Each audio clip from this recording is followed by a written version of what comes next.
কালকে যে কটা 152টা যেখানে ইলেকশন হয়েছে তাতে কম করে ধরলেও BJP 107 century cross, very close to form the government.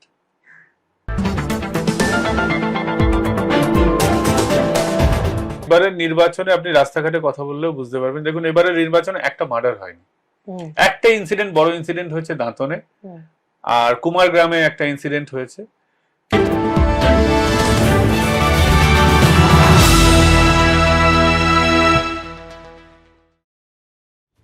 সব বিতর্ক পেরিয়ে বাংলায় প্রথম দফা ভোট শেষ হলো 16টি জেলায়। নজিরবিহীন ঘটনা, হিংসামুক্ত নির্বাচন, একেবারে যেন ফ্রি অ্যান্ড ফেয়ার নির্বাচন হলো এই প্রথমবার। যদিও দেখা গেছে কিছু বিক্ষিপ্ত ঘটনা। রাত 12টায় ইভিএম মেশিন পাল্টানো হয়েছে বলেই শোনা গেছে কিছু এলাকায়। মানিকচকে সিপিআইএম কর্মীর মাথা ফেটে যাওয়া বা দাঁতনে এক কর্মীর মৃত্যু ছাড়া ভোট হয়েছে শান্তিপূর্ণভাবেই। নির্বাচন কমিশনের নেওয়া পদক্ষেপ সফল হতে দেখা গেল প্রথম দফায়। বিশিষ্ট রাজনৈতিক বিশ্লেষক পঙ্কজ বিশ্বাস স্পষ্ট করে দিলেন যে তৃণমূল খাতা খুলতে পারবে না জলপাইগুড়ি, আলিপুরদুয়ার, দার্জিলিং এবং পূর্ব মেদিনীপুরে, আর বিজেপি সেঞ্চুরি পার করবে প্রথম দফায়।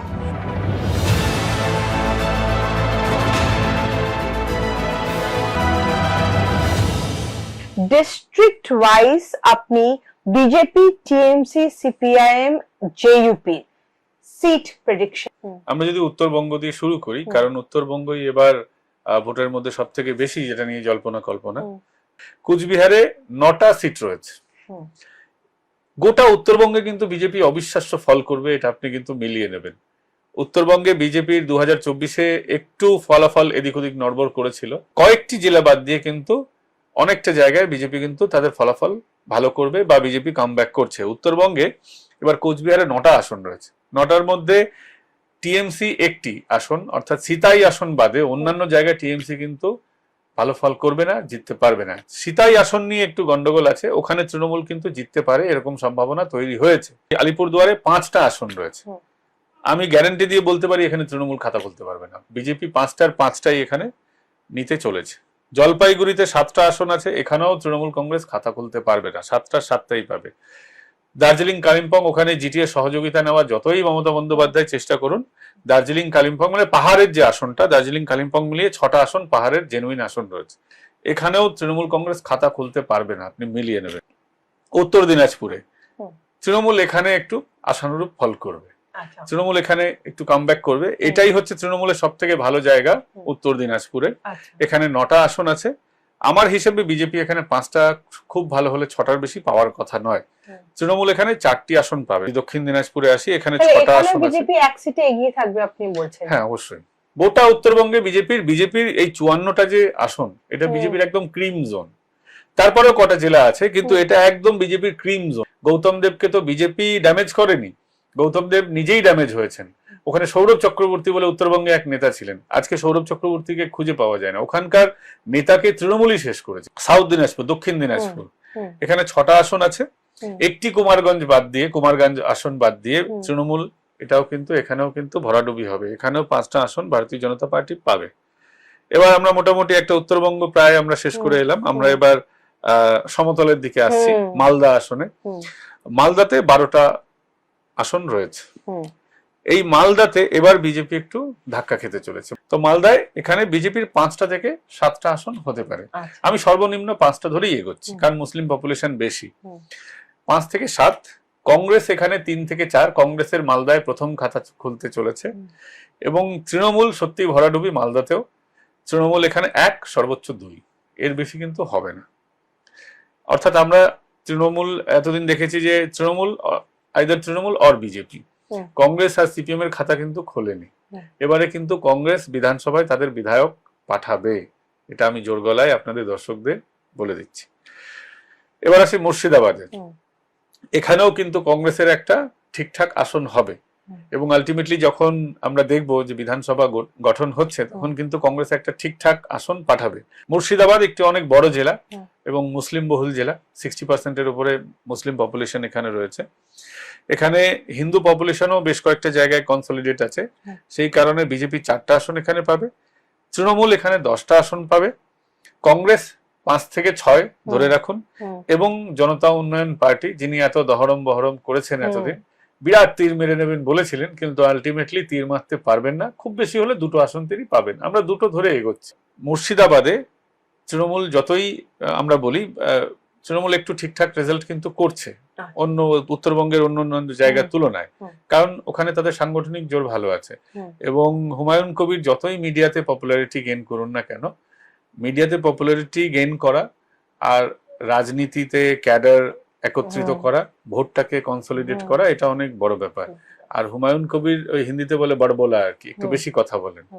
তো রাজনীতিতে কোন কথা কখন বলতে হবে সেটা তো বুঝতে হবে, কোন অস্ত্র কখন প্রয়োগ করবো সেটাও বুঝতে হবে। 22-এর মধ্যে 4 বিজেপি, 10 তৃণমূল, 6 কংগ্রেস, জনতা উন্নয়ন পার্টি 2, এক কম বেশি হতে পারে, কিন্তু ওভারঅল এরকমই থাকবে। বীরভূম, বর্ধমান এবং আপনার হচ্ছে ওদিকে ঝাড়গ্রাম, পুরুলিয়া, এই জায়গাগুলো বিজেপি নড়বড়ে ছিল, যেটা কিন্তু ভোটের আগে বিজেপি শক্ত ঘাঁটিতে পরিণত করে ফেলেছে। বীরভূমে বিজেপি যথেষ্ট ভালো ফল করবে এবং তৃণমূল পিছিয়ে যাবে 7খানা, 6 থেকে 7টা আসন। 7টা তো মিনিমাম আসা উচিত, 6 থেকে 7, এবং তৃণমূল হচ্ছে 4-এর বেশি উঠবে না। এবার আসি আমরা পশ্চিম বর্ধমান, ওখানে 8টা বিজেপি, তৃণমূলের 1টা হওয়ার কথা যদি আমি ভুল না হই। এবার আসি বাঁকুড়ায়, এখানে বিজেপি আমার হিসেবে 10টা থেকে 11টা হওয়ার কথা। খুব যদি আমি মিনিমাম ধরেই এগোচ্ছি, মিনিমাম হলো 10টা, তৃণমূল 2টো, এর বেশি কোনোভাবেই হবে না। এবং এমনও হতে পারে এখানে তৃণমূল খাতা খুললো না বা 1টা আসন পেল, কিন্তু আমি ফর ফেয়ার আমি ধরে নিচ্ছি যে বিজেপি এখানে 10টা আসন পাবে। এবার আসি পুরুলিয়ায় বিজেপির ফল ভালো হবে, এখানেও 8-1, একদম উত্তরবঙ্গের মতন রেজাল্ট। এই সমস্ত জায়গাগুলো লালমাটির দেশে একদম উত্তরবঙ্গের মতো রেজাল্ট হবে ভারতীয় জনতা পার্টি। পূর্ব মেদিনীপুরে 16-0, কিচ্ছু করার নেই, এখানে খুলতে পারবে না খাতা। 1টা আসন ছিল খেজুরি, যেটা একটু গন্ডগোলের ছিল, কারণ যাকে প্রার্থী করা হয়েছিল ভারতীয় জনতা পার্টির তরফ থেকে, স্থানীয়দের কিছু ক্ষোভ ছিল, কিন্তু শুভেন্দু বাবু সেটা খুব ভালো ম্যানেজ করতে সক্ষম হয়েছেন।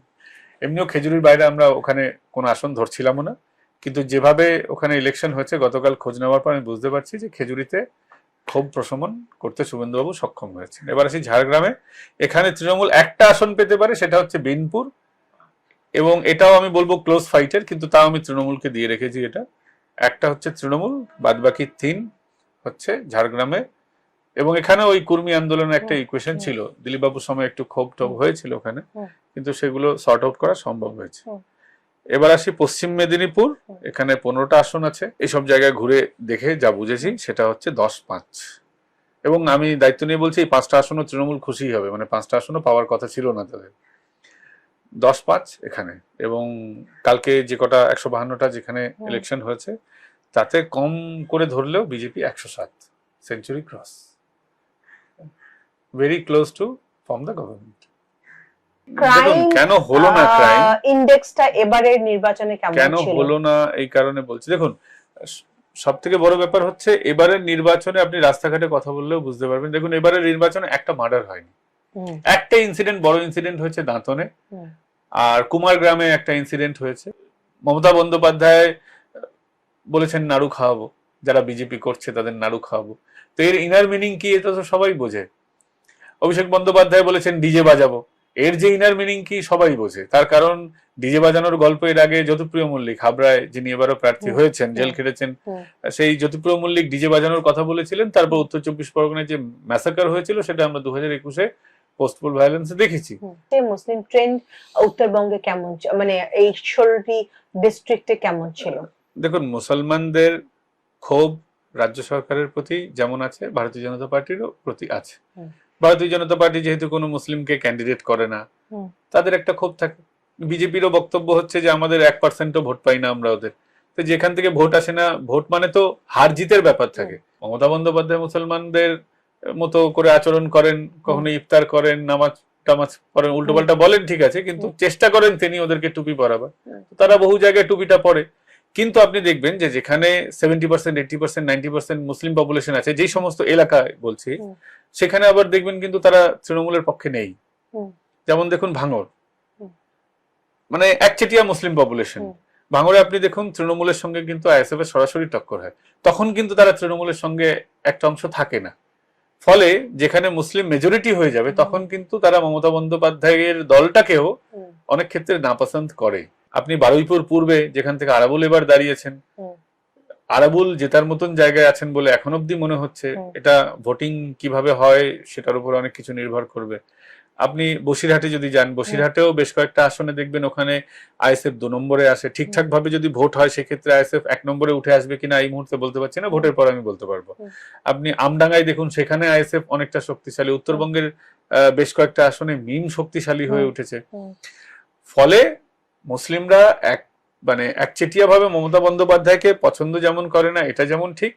আবার যে সমস্ত জায়গায়, বেশিরভাগ জায়গায় তো মুসলিম পপুলেশন স্ক্যাটার্ড, যেখানে হিন্দু মুসলিম মিক্সড পপুলেশন আছে, তো সেখানে আবার একচেটিয়া ভাবে তৃণমূল কংগ্রেসকে তারা সাপোর্ট করে। এটা রিয়ালিটি। কিন্তু ওভারঅল যদি আমরা হিসেবটা দেখি তাহলে দেখতে পারবো যে 10% মানে টোটাল মুসলিম পপুলেশনের 2% থেকে এক একটা জায়গায় কোথাও 10% এদিক ওদিক হতে পারে, কিন্তু মোটের উপর বেশিরভাগ মুসলিম পপুলেশন কিন্তু এখনো মমতা বন্দ্যোপাধ্যায়ের উপরেই যে কোনো কারণে হোক আস্থাশীল। পঙ্কজদার সাক্ষাৎকারের শেষ প্রশ্ন, এসআইআর এর প্রভাব আপনি কি দেখলেন? এসআইআর এর প্রভাব এটাই যে মার্জিনটা মানে অঙ্কটা বেড়ে গেছে আর কি, 85 থেকে 90 হয়ে গেছে।